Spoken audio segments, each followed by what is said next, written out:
大家好，我是魏之超。今天我们要讲的一本书呢，是叫做《芯片战争》这是这几年很重磅的一本书啊。英文版2022年一出版的时候，就震动了全球的政界、商界，好评无数啊。芯片这个东西里面包含了无数小到肉眼都看不见的电子开关，它们能在零和一之间频繁切换。它是我们现在各种计算设备的大脑。从我们每天都在用的手机到电脑，从智能汽车到军方的导弹，再到今天全世界的焦点 AI， 这些东西缺了芯片都通通会立刻瘫痪。那芯片这么一个小东西，它是怎么样一步一步的取代石油，变成了今天科技经济的发展、军事力量的进步，以至于大国博弈的最关键的资源的呢？为什么芯片制造这样一个全球最关键的技术，今天又会高度集中在地球上可能是最危险的一个政治爆点上，也就是台湾海峡？芯片是在美国被发明出来的，但为什么今天超过1/3以上的心算力都是在台湾被生产出来的呢？我们是怎么样把世界的命脉一步一步的交到台湾海峡这个芯片锁喉点上的呢？这背后是一部芯片发展的史诗这部史诗横跨了70年里边充满了天才、间谍、商业巨头，还有国家的意志。这本芯片战争要讲的就是这其中的故事。那我们就先从芯片的诞生开始说起。如果我现在问你芯片产业是诞生在哪里，你大概会毫不犹豫的回答硅谷。硅谷的硅就是芯片的材料嘛。你脑海中浮现出来的画面可能就是一群天才创业家在车库里自由的创新，然后一不小心就发明出来一个不得了的东西，改变了世界。我们总以为芯片代表的这种科技创新是自由市场和企业家精神的产物。但是《芯片战争》这本书一上来就颠覆了我们这样一个刻板印象。它告诉我们说芯片产业的诞生和自由市场和车库其实一开始没有太大的关系。一开始孕育它的那个子宫其实是国家的意志和冷战的军事竞赛。这个故事呢，要从第二次世界大战开始讲起当年二战还没有结束的时候日本士兵就有一个说法，他们说那场战争是一场钢铁台风，因为二战是一场由钢铁、由石油决定的工业消耗战嘛。但是在这场钢铁台风的背后其实当时各国的军方就已经出现了对更高的精确度的迫切需求。比如说高射炮需要计算弹道，轰炸机需要精确的瞄准。这些庞大的计算量就催生出了人类的第一代计算机。其中最著名的呢，就是美军在1945年资助的 ENIAC。这是一台占满整间房间那么大的庞然大物。它为什么会这么大呢？因为它的计算要依赖18000根真空管。计算机的计算过程还原到最根本那就是对一堆0和1的排列组合嘛。而真空管呢，就是那个时代最适合产生0-1信号的元件。真空管是一根一根像灯管一样的东西通电代表1，断电代表0。理论上来说呢，真空管可以完成今天的计算机能完成的一切运算。但是它有一些非常致命的问题。首先呢，它是会发光发热的，它会吸引飞蛾经常就会导致机器短路。所以那个时候的工程师经常得在机房除虫 debug。这就是计算机术语 bug 的由来它一开始真的就是虫子的意思。其次呢，真空管的可靠性是非常非常差的。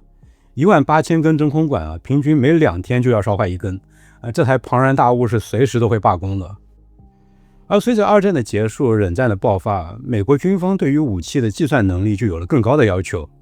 他们需要把算力直接塞进导弹里，在飞行的过程中进行实时的制导和瞄准，确保这些导弹能够精准地打击像莫斯科这样的远程目标。但那个时候他们的选择只有真空管，那不就瞎了吗？这个东西塞到导弹里边去之后也是随时会罢工的。想用他们来制导洲际导弹完全不可行。所以呢，军方就迫切的需要一种全新的能在0和1之间切换的小开关。他们必须要更小、更快、更可靠，而且功耗更低。而这样一个划时代的任务呢，就落在了美国电话电报公司 AT&T 旗下大名鼎鼎的贝尔实验室肩上。1947年12月，贝尔实验室的3位物理学家威廉·肖克利、约翰·巴丁和沃尔特·布拉顿，他们3位利用一种叫做半导体的特殊材料，主要就是硅成功发明了晶体管。晶体管这个东西就完美的解决了真空管的几乎所有致命问题。晶体管是一个固态的开关，它没有发热的灯丝，体积只有真空管的几百分之一，而且几乎不会坏，稳定性非常高。但是呢，仅有这样一个划时代的发明还不够晶体管只是计算机里的一个元件。一台计算机需要成千上万个晶体管，你还是得用电线把它们一个一个给焊起来。那这样一来呢，整个计算机的可靠性并没有提升太多。这个问题在当时成了一个拦路虎，被称为线路的暴政。而解决这个问题的革命呢，是发生在1958年，有2个人几乎在同一时间想到了同一个天才的解决方案。第一个人呢是德州仪器公司的工程师，叫做杰克·基尔比。他想既然计算机的这个计算单元的所有的元件包括晶体管、电阻、电容，它们都是用半导体材料做的，那为什么不能把它们做在同一块硅片上面呢？这是一个革命性的创意。第二个想到同一个点子的人呢，就是硅谷的奠基人之一，仙童半导体的创始人罗伯特·诺伊斯。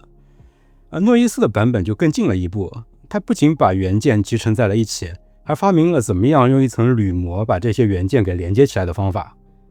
这2位大神几乎同时想到的东西就是集成电路，这个东西今天更通俗的叫法就是芯片。今天我们用的所有这些芯片仍然是这种集成电路的进化版，只不过呢，今天它们的集成度之高是当年的发明者基尔比和诺伊斯在当时完全无法想象的。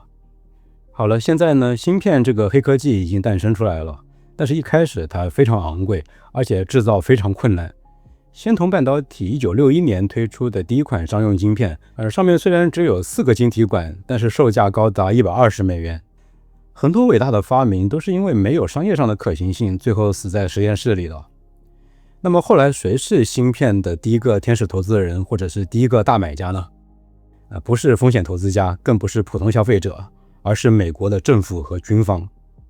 芯片战争》这本书里揭示了2个最关键的芯片的早期客户。他们不仅提供了订单，更加重要的是，他们教会了芯片企业如何进行量产。第一个客户呢，就是美国国家航空航天局，也就是 NASA。那时候是1960年代美国和苏联正在搞太空竞赛嘛。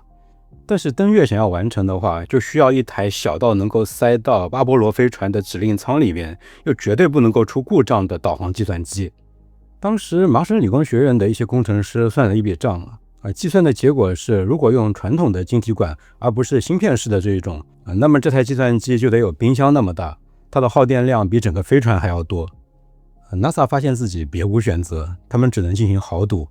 赌那几年刚刚发明出来的那个新技术集成电路，也就是芯片。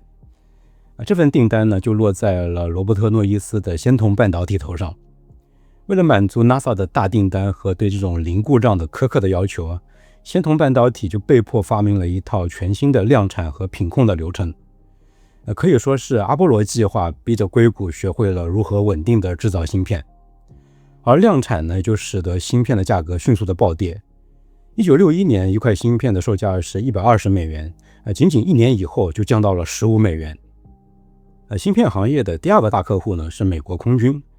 就在仙童半导体为 NASA 登月而战的时候，他的竞争对手德州仪器接下了另外一笔大单，那就是为美国的民兵2型洲际弹道导弹制造导航计算机。民兵导弹是美国在冷战的时候核威胁力量的一块基石，它需要搭载核弹头，飞行上万公里，精确的打击莫斯科。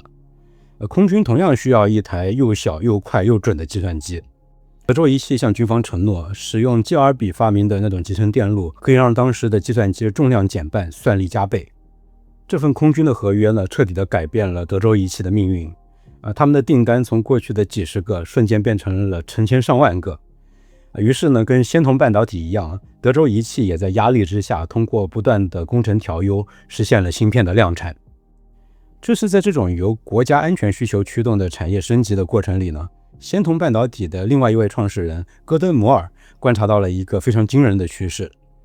在1965年的时候，他写了一篇文章，他预言说，芯片上可以容纳的晶体管的数量每年都会翻一番，后来是修订为大约每2年翻一番。这个预言呢，就是后来驱动了整个科技行业飞奔了半个多世纪的一个圣经，那就是摩尔定律。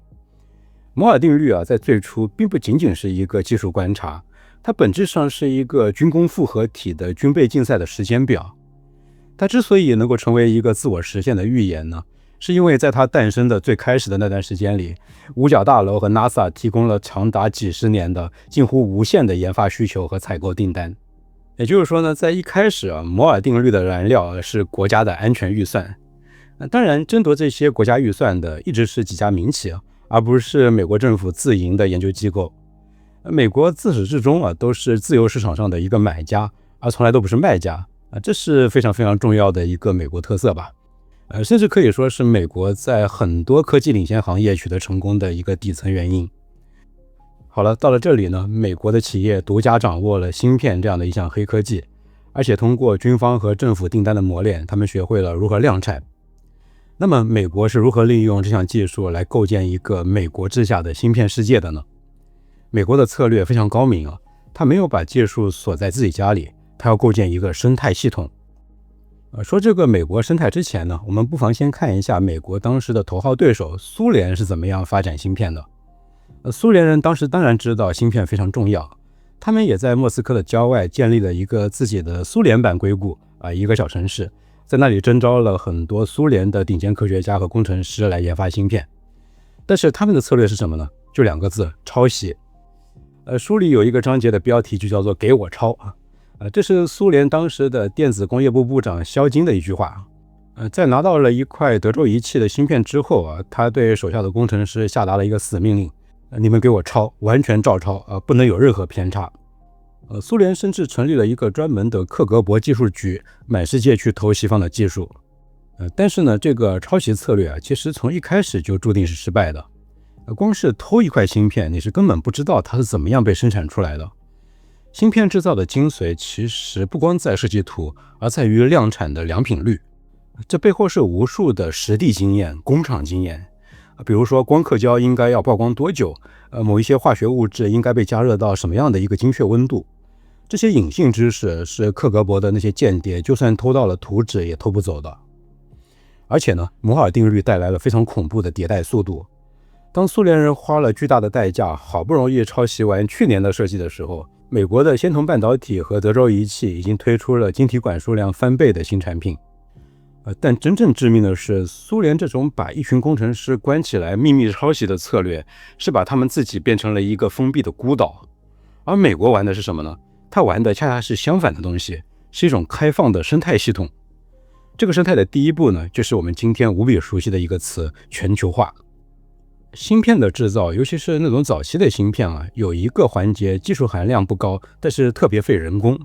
那就是最后一步的封装环节。要把造好的硅芯片焊接到银角上，用塑料给封装起来。在1960年代，硅谷的劳动力成本就已经非常高了。于是呢，仙童半导体的一位负责制造的猛人查理斯波克决定把这个环节给外包出去。他们把工厂搬到了哪里呢？搬到了亚洲特别是香港。为什么是香港？首先当然是成本。当时香港工人的工资是美国工人的1/10，而且香港工人还非常的吃苦耐劳。于是呢，当时仙童半导体就在香港九龙成立了一家芯片封装厂。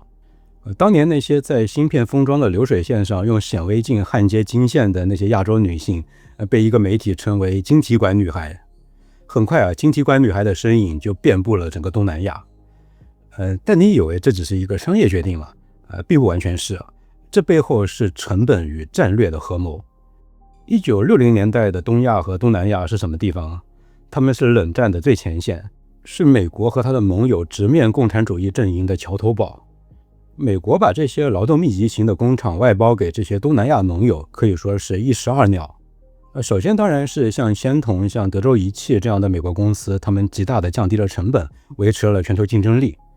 第二，也是更重要的，是他把这些亚洲盟友，包括中国的香港、台湾，还有后来的韩国、新加坡，他把这些亚洲盟友牢牢地绑定在了美国的经济体系之内。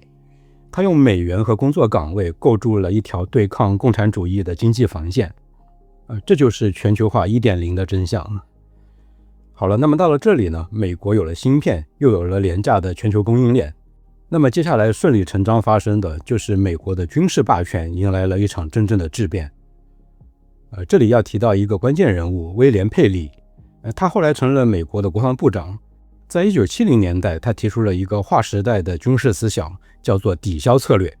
抵消什么呢？抵消苏联在常规军事力量上压倒性的数量优势。当时的美军可以说是非常的焦虑，因为苏联的坦克、大炮、士兵的数量都远远超过北约，如果在欧洲开战的话，当时美国觉得自己是几乎必败的。而威廉·佩里的答案是，我们不要陷入跟苏联拼数量的这样一个陷阱，我们要用质量来对抗数量。怎么来实现呢？那就是要依靠美国独有的领先的芯片技术，依托于芯片技术大规模开发精准打击武器。比如说苏联有100辆坦克，我不需要制造101辆坦克去对撞，我只需要一架装有先进芯片和传感器的飞机，发射由芯片制导的智能炸弹，就能在几十公里之外把你的100辆坦克全部都摧毁。这种策略呢，在越南战争时期就已经出现成效了。当时美军为了炸毁北越的一座很有战略价值的桥，先后投掷了800多枚非制导炸弹，结果大桥却毫发无损，没有一颗打中的。后来德州仪器开发出了第一代激光制导炸弹铺路炸弹，这种炸弹的核心就是一枚小芯片。结果呢，美军只用了24枚铺路炸弹，就彻底摧毁了这座大桥。很多年以后，1991年的海湾战争，全球第一次见证了佩里的抵消战略的彻底成功。全世界的观众第一次在电视屏幕上看到美国的激光制导炸弹和战斧巡航导弹怎么样像外科手术一样，从几百公里外精准地穿过巴格达某一幢事先预定好的建筑的窗户。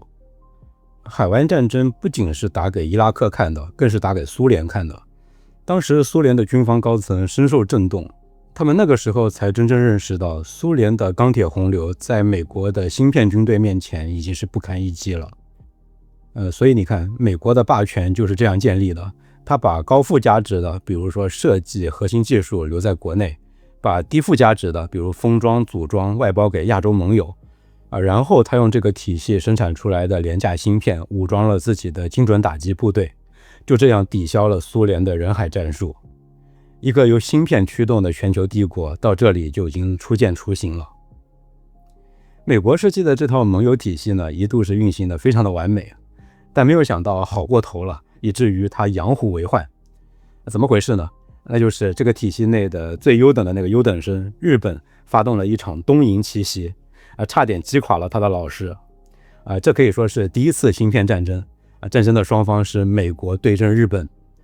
这场战争的主战场呢，是一种叫做 RAM 的芯片，就是内存芯片。所有的计算机都必须用到内存，它就是芯片产业里的大米大豆，是最大宗最基础的产品。内存芯片也是美国人发明的，但是日本人完善了它。以盛田昭夫创办的索尼为代表的这些日本企业，像是东芝NEC 日立他们没有在从零到一的这种发明上和美国硬碰硬，但是他们把日本的工匠精神发挥到了极致，也就是在美国人发明的基础上追求极致的品质和生产效率。而相比之下呢，当时他们的美国竞争对手在这方面做的简直是稀烂。在1970年代末的时候，美国芯片厂的那个制造水平，用书里的话来说，简直就是一直在生产垃圾。当时惠普公司做了一项测试，对比了美国的3家公司跟日本的3家公司生产的内存芯片，结果惨不忍睹。质量最差的美国芯片故障率是日本芯片的10倍以上。日本的第二个杀手锏呢，是国家资本的支持。日本的银行提供了近乎无限的低息贷款，这就让那些日本公司可以发动非常残酷的价格战，哪怕是亏损到血本无归，也要把那些美国对手挤出市场。最后的结果可想而知。到了1980年代，日本制造的内存芯片因为故障率更低，价格更加便宜，他们就大量的涌入了美国市场。美国的内存芯片产业全线崩溃，包括那个时候还在主营内存芯片业务的英特尔公司在内，都被打得节节败退，一个挨一个破产。80年代，整个美国的芯片业陷入了所谓的地狱般的10年。美国的芯片业惊呼，芯片已经成了1980年代的原油，而日本这个曾经的小弟几乎垄断了它。就在美国感觉自己马上就要输掉这场战争的时候，硅谷最著名的一位偏执狂登场了，他就是英特尔的 CEO 安迪·格鲁夫。格鲁夫是匈牙利难民出身，他的一生都在恐惧跟危机感中度过。面对日本的内存芯片的攻势，他意识到英特尔在这方面已经是彻底的输了，已经不可能赢回来了。1985年的有一天，格鲁夫坐在办公室里，问英特尔的创办人戈登·摩尔，就是摩尔定律那一位。格鲁夫问他说，如果我们2个人被董事会赶下台了，他们找来一个新的 CEO， 你认为他会怎么做呢？摩尔看着他沉默了一会儿，很尴尬地回答说，那他会让我们退出内存芯片这个市场的。格鲁夫回看了摩尔一会儿，说，那我们为什么不自己动手呢？这就是商业史上非常著名的一次壮士断腕。英特尔这家靠内存芯片市场起家的公司宣布彻底退出这个市场。那么放弃之后，英特尔要干什么呢？格鲁夫把公司的所有资源都 all in 到了一个当时看起来还非常小的市场——微处理器，也就是我们今天熟知的 CPU。格鲁夫没有死守在已经溃败的内存芯片战场上，而是非常敏锐地发现了一个全新的即将爆发的战场，那就是个人计算机。英特尔迅速和一家当时还名不见经传的小公司结成了同盟，这家公司叫做微软，他们一个提供芯片，一个提供操作系统，这就是后来统治个人计算机时代长达几十年的 Intel 联盟。英特尔靠着这个无人能敌的商业模式，靠着对 CPU 市场几乎垄断的地位，重新登上了王座。这是一次教科书级别的战略转型。这就是美国芯片业复兴的第一条主线。它靠龙头企业的偏执和商业模式的创新，开辟了新战场。但是《芯片战争》这本书还为我们揭示了第二条隐秘的线索。这条线呢，就更加具有地缘政治的色彩了，那就是敌人的敌人就是我们的朋友。美国政府和企业想，既然日本垄断了内存芯片，那我们就得找一个搅局者。谁能比日本人更狠、更卷、成本更低呢？他们看中了韩国，特别是三星。美国开始默许甚至是扶持韩国的芯片产业崛起，包括美光在内的那些美国公司开始向三星这些韩国企业转移技术发放许可。他们的目的非常的明确，就是利用韩国这个敌人的敌人来冲击日本在内存芯片领域的霸权。同时呢，在1986年的时候，美国政府逼迫日本签订了美日半导体协议，限制日本向美国出口芯片。这个协议表面上是为了保护美国的公司，但它最大的受益者是谁呢？是韩国。日本厂商被迫让出的那些市场份额，就很快被三星、被 SK 海力士这些韩国公司给抢占了。所以呢，面对日本的这一场奇袭美国是用了一套组合拳赢得了这第一次芯片战争。在明线上呢，是英特尔和格鲁夫的那种唯偏执狂才能生存的商业模式颠覆。在暗线上呢，靠的就是一些地缘政治方面的操弄靠这两招，美国保住了它在芯片科技的食物链顶端的位置。但是就在美日韩三国杀得难解难分的时候，一个真正改变了整个产业规则的局外人，这个时候已经悄悄地在台湾登上了舞台。这个即将改变世界的大神就是张忠谋和他一手创办的台积电。张忠谋出生于中国大陆，他在哈佛和麻省理工接受教育，然后在德州仪器工作了整整25年。他是德州仪器半导体部门的绝对核心他的地位仅次于发明集成电路的基尔比。他是芯片这个行业的创世元老之一在德州仪器工作的时候，张忠谋就一直有一个想法，这个想法在当时的那些美国巨头看来呢，简直就是异端邪说。当时的行业规则是什么呢？是垂直整合。像英特尔、德州仪器这些巨头，他们必须都是什么都自己做自己设计芯片，也自己制造芯片。书里提到，当时硅谷有一句黑话，叫做真男人就要有晶圆厂。你连自己的工厂都没有，那你算什么芯片公司呢？但是张忠谋就在想，为什么一定要这样呢？因为在当时的技术进步之下，芯片的设计和芯片的制造已经分离成两种截然不同的专业了。设计这方面呢，可能是需要很多天才的灵感，但是制造靠的更多是严苛的纪律和庞大的资本。那为什么不能有一家公司专门负责生产，专门替别人来制造芯片呢？谁能搞成这种纯代工模式，谁才是真男人，好不好？张忠谋就带着这样一个不被美国人看好的想法来到了台湾。1987年，在台湾当局的大力支持之下，张忠谋创办了台湾机体电路制造股份有限公司，也就是大名鼎鼎的台积电。晶圆代工这种模式这个行业的新物种就此诞生了。这种晶圆代工模式引发了整个芯片行业的大洗牌。在有这种模式之前呢，如果你是一个天才工程师，你想创业做芯片，那你面临的第一个问题就是，你先得有几十亿美元来建一座工厂。这堵由资本垒起来的高墙是挡住了几乎所有的创业者。但是现在不一样了，现在有了台积电，你最少只需要一台计算机和一些天才的工程师，就可以成立一家无厂化的设计公司。你只负责设计出最好的芯片，然后把设计版图交给台积电，台积电会负责帮你把它变成现实。这就是芯片行业的无厂化革命。我们今天耳熟能详的那些巨头，几乎都是这场革命的产物。比如说设计图形处理芯片 GPU 的英伟达，设计手机芯片的高通，甚至包括 AMD，他后来也砍掉了自己的工厂，变成了一家无厂化的公司。这些公司都是站在台积电这个巨人的肩膀上才得以诞生的，或者是因为台积电才能生存下来的。今天呢，由于台积电过于成功了，很多人开始批评美国的芯片行业过于目光短浅，批评他们只重视设计而放弃了生产。他们现在发现这是很危险的。但是这件事情的另外一面是，如果芯片的生产环节始终都没有独立出来，那今天这些被批评只有设计没有生产的这些芯片设计公司，可能他们压根就不会诞生。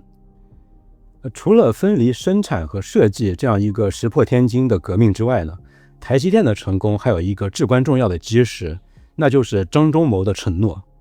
他说台积电保持绝对中立。张忠谋宣布，台积电永远只负责制造，我们永远不设计自己的产品，永远不和我们的客户竞争。台积电的客户比如苹果、AMD、英伟达、高通彼此之间都是拼得你死我活的死敌，但是他们都是台积电的朋友。这个模式就导致了一个非常惊人的后果，台积电的客户越多，它的规模就越大，规模越大，它就有越多的钱投入研发，研发越先进，它就越能吸引越多的客户。这就形成了一个非常强大的正向循环。芯片制造是一个极其烧钱的行业，这个正循环一旦建立起来，就形成了一种赢家通吃的结果。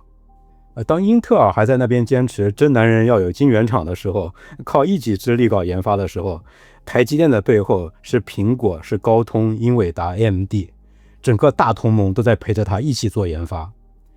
结果就是英特尔越来越掉队，而台积电一路狂奔，成为了全球芯片制造的武林至尊。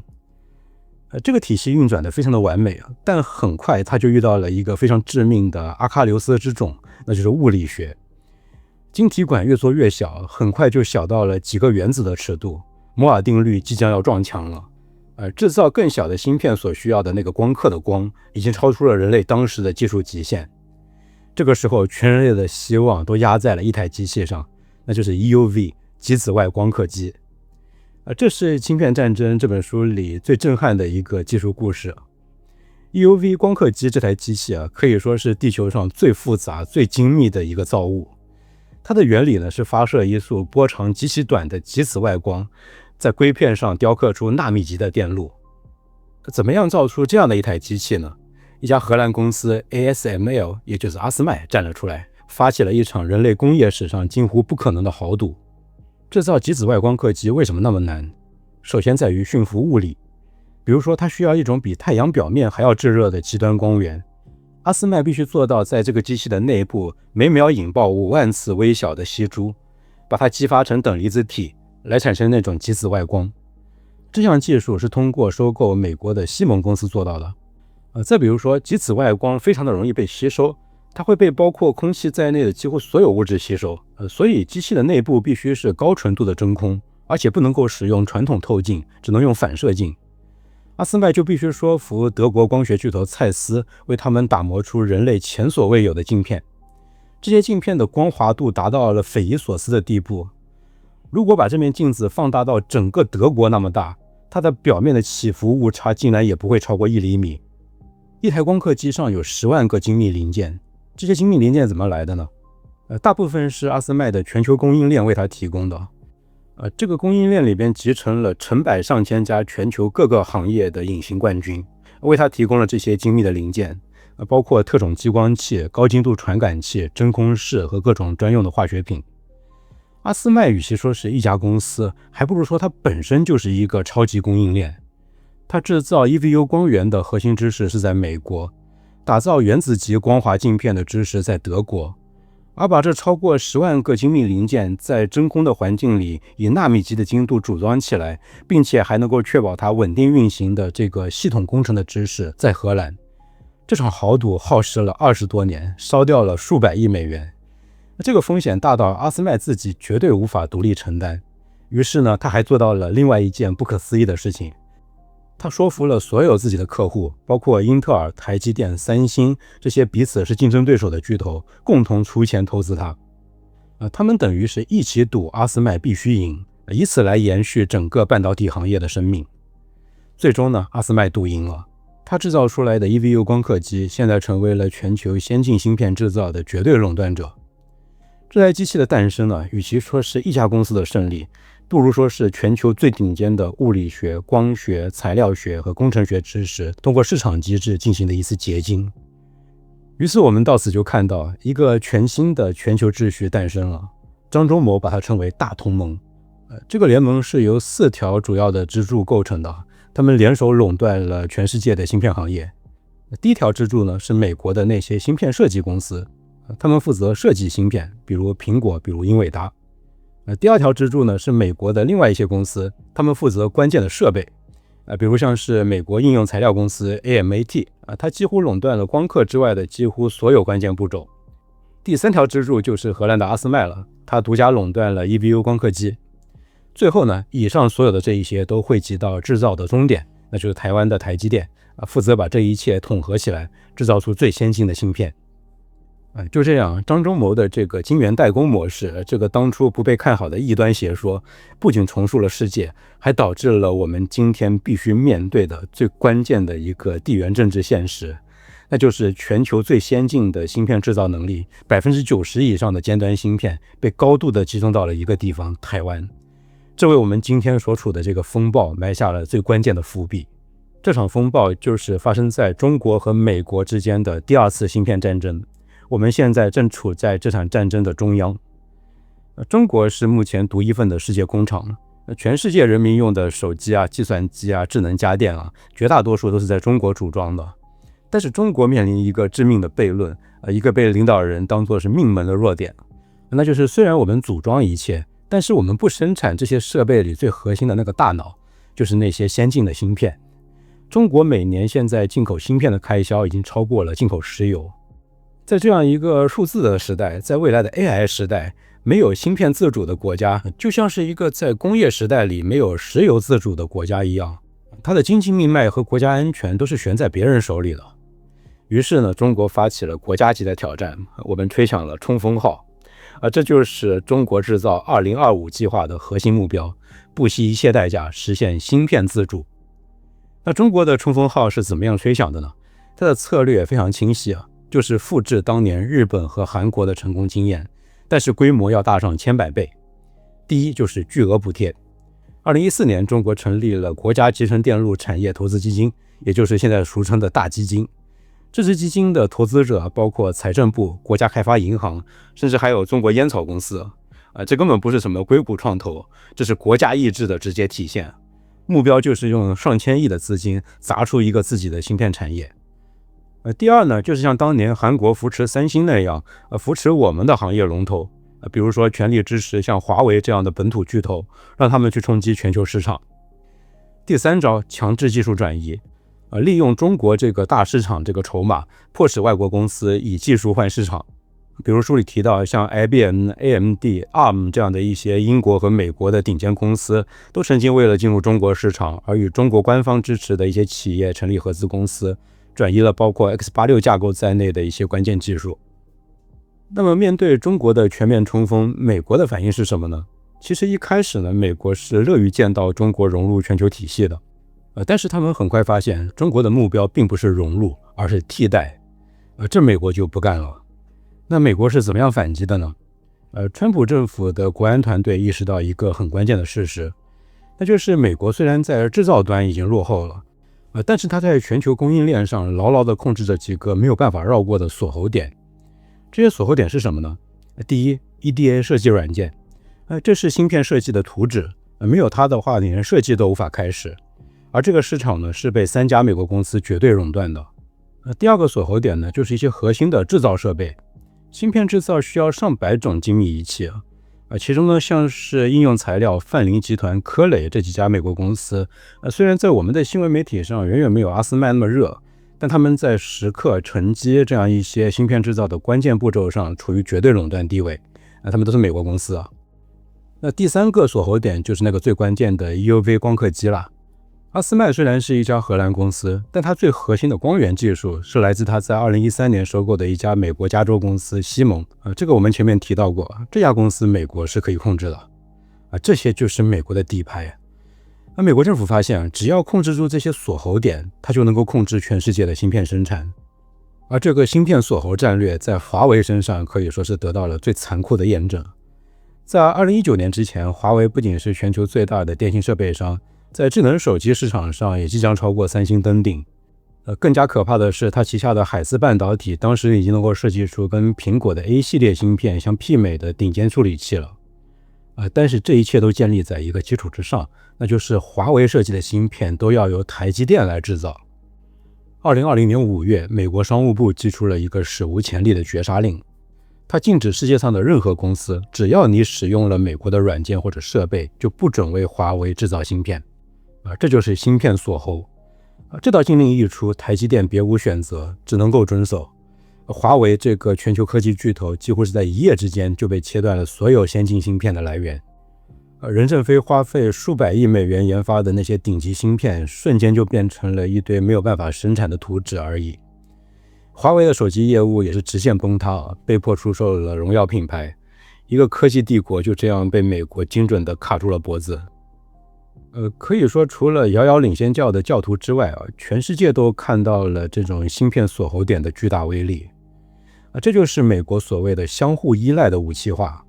美国发现它用来建立全球化的工具，同样也可以成为摧毁全球化的武器。而这就把我们的目光引向了可能决定这场中美芯片战争的终局和未来的一个核心，那就是台湾的两难。台湾拥有了台积电这个全球最先进的芯片制造者，它就拥有了所谓的硅盾，用硅做的盾牌这块盾牌可以说一方面是它最强的保护，因为全世界的经济，包括中国大陆的经济在内，都极度依赖它，任何对它的攻击都会导致全球经济的核冬天。所以呢，哪怕美国就是只考虑他自己的利益，他也必定要尽全力为台湾提供保护。但是呢，这个硅盾其实并不是坚不可摧的，因为它太重要了，它成了所有大国博弈的风暴中心。其实仔细想一想就会发现，它在中美双方还没有完全撕破脸的情况下，可以是美国对中国的一个锁喉点。